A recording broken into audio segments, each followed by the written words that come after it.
Welcome back to my story. How y'all doing today? I'm doing a story about the Bible on how humans were before we fell from the Garden of Eden. Adam's Eve's mistake, mainly Eve's mistake, caused us to fall from heaven. One of the greatest places in Eden in the world. So let's go ahead and get into the story, shall we? Your life is full. Your future shouldn't have to wait. Here we go. The book of Adam and Eve that reached Europe in the 19th century weren't hastily produced. They carried the marks of a long transmission chain, a text originally composed in Arabic, almost certainly drawing on older Syriac and Jewish sources, translated into Ge'ez sometime before the surviving manuscripts we now hold were copied and preserved with the same discipline applied to the Gospels themselves. That detail matters because it tells you this wasn't some marginal curiosity kept by accident. Ethiopian scribes treated the fate of the first humans with the same seriousness they treated the resurrection of Christ. In their tradition, the two were never separate stories. One explains what was lost, the other explains how it comes back. So what precisely is written on those guarded pages about what we were? Start with the skin. Genesis tells you that after Adam and Eve ate, the eyes of both were opened, and they knew that they were naked. It has puzzled readers for 2,000 years. Naked from what? They were already unclothed. What changed? The Ethiopian text, and a cluster of related Jewish and Syriac traditions that echo it, though none preserved as completely as the Ge'ez version, gives an answer Genesis leaves out.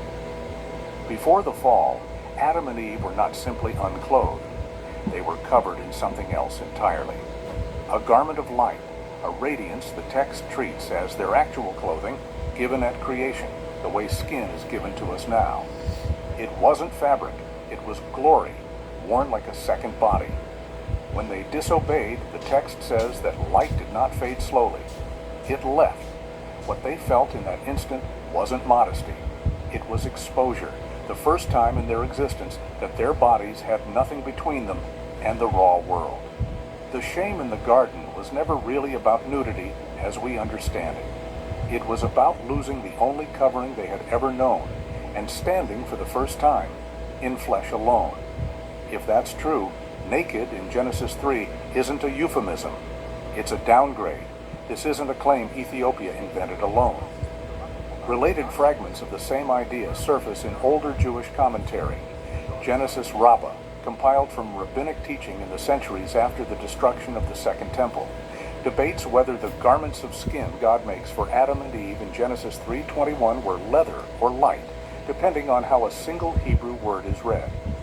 Or, spelled one way, means skin. Spelled almost identically, it means light. Rabbis were arguing over that ambiguity centuries before the Ethiopian text was ever copied. What makes the Ethiopian account different isn't that it invents the idea, it's that it commits to it, fully, narratively, without treating it as a wordplay to be debated. Where the rabbis leave the question open, the book of Adam and Eve simply tells you what happened, scene by scene, the way a historian would, rather than a commentator arguing both sides.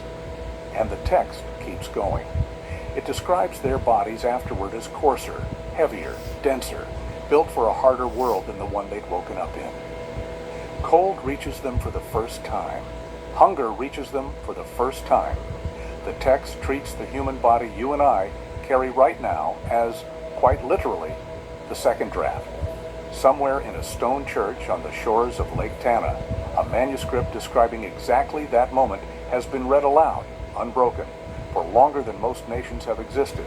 If that detail alone is enough to make you rethink Genesis 3, this is exactly the kind of scripture this channel exists to open.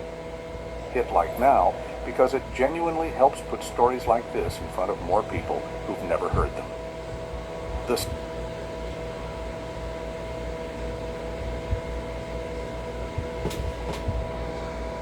The second thing the Ethiopian tradition insists you understand is even stranger, and it doesn't come from the Adam and Eve text at all. It comes from Jubilees, the second of the extra books Ethiopia kept, and the rest of the world let go dormant. Jubilees retells Genesis in tighter, more legal detail, almost like a commentary written by someone determined to close every gap the original left open.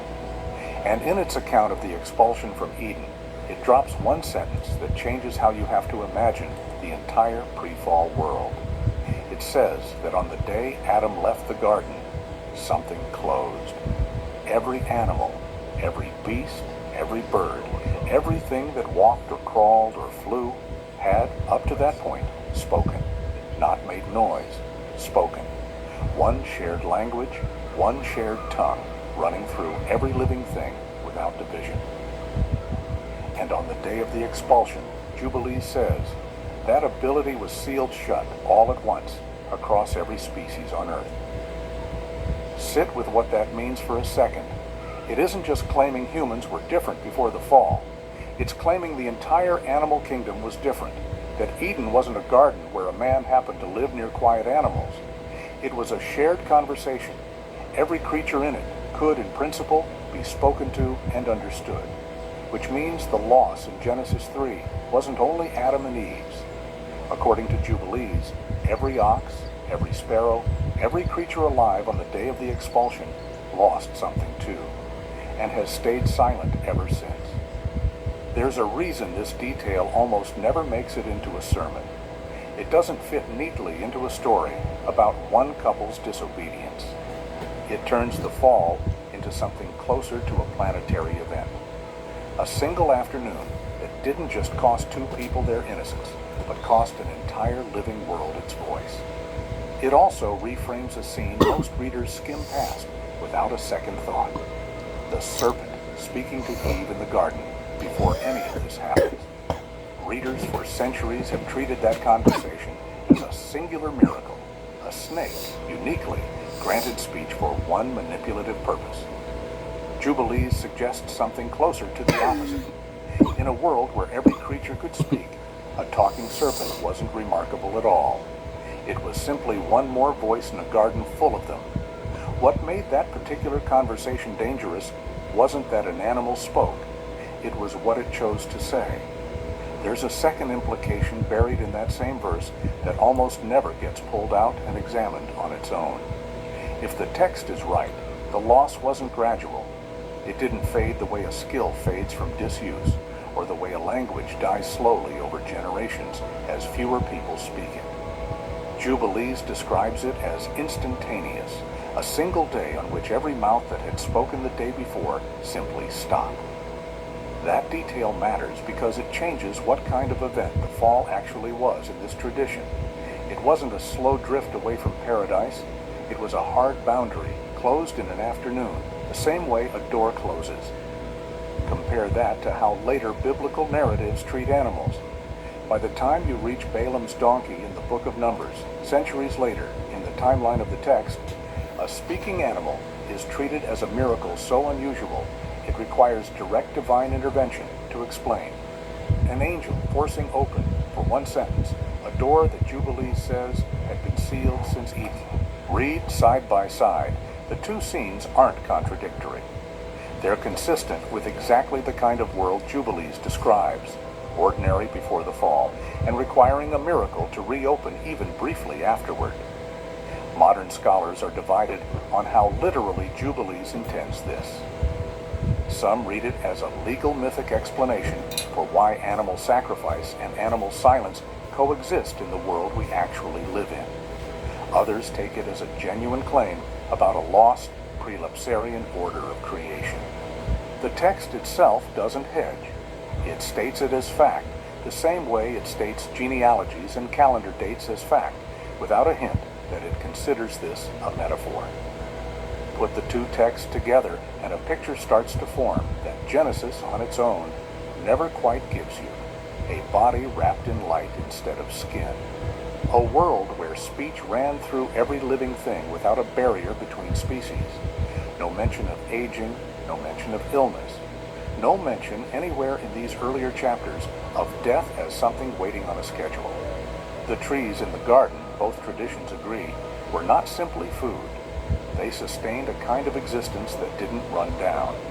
Whatever access Adam and Eve had to the tree of life was access to a body that did not have an expiration built into it, not because it was built differently in some abstract sense, but because it was still connected to the source that kept renewing it.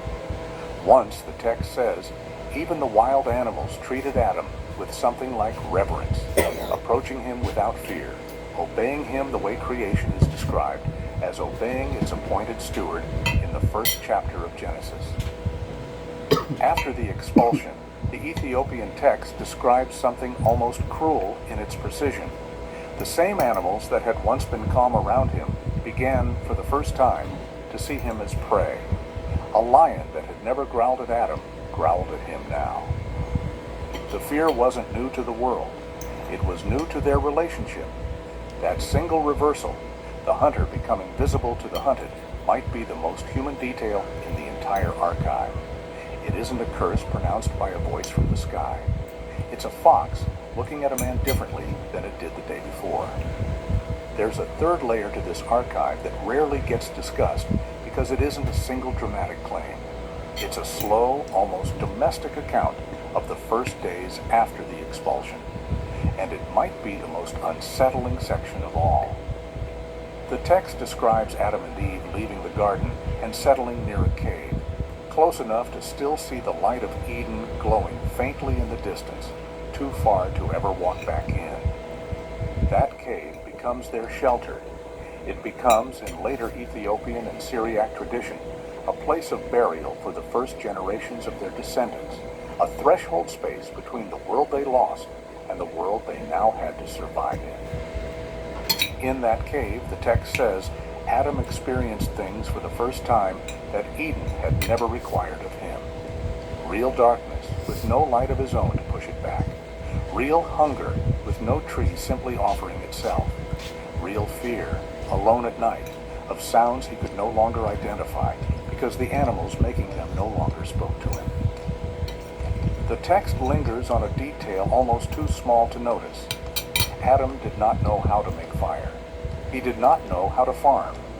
He had never needed to.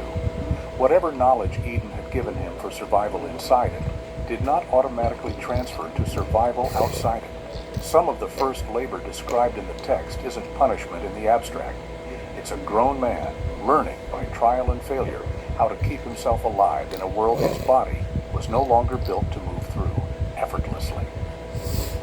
Eve's experience in the text is described with its own weight.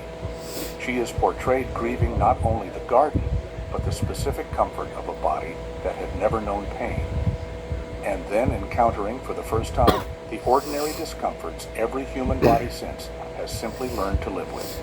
The text treats this not as background detail, but as something worth dwelling on. The first cold night was not a footnote to the story. It was, for the two people living in it, the moment the old world became unmistakably, permanently gone. There's a smaller, stranger detail worth pulling out here. The text describes Adam and Eve looking back toward Eden more than once in those early days, catching sight of its light still glowing on the horizon, close enough to ache over, and too far to ever reach again. That image, paradise still visible, still real, permanently out of reach, does something the abstract theology of the fall rarely manages on its own. It turns exile from a doctrine into a memory two specific people were forced to carry day after day for the rest of their lives. If the loss of light explains what changed about their bodies, this section explains what changed about their days. Eden wasn't only a garden, it was a life that required nothing to be figured out. What came after required almost everything to be figured out, starting from nothing. So the Ethiopian tradition isn't just adding decoration to a familiar story. It is answering a question Genesis raises but refuses to explain. What precisely was traded away? Not access to a nice garden, a body that didn't run down, a language shared with the rest of life on earth, a covering made of something brighter than cloth or skin, traded on both accounts for exactly what we have now. But here is the page that makes this archive different from almost every other apocryphal text that survives from the ancient world. Most of them end in loss. Ethiopia's version doesn't. Woven through the conflict of Adam and Eve with Satan is a promise the text refuses to let go of, chapter after chapter, even as Adam and Eve are shown grieving, aging, and eventually dying outside the garden. They can still see from a distance.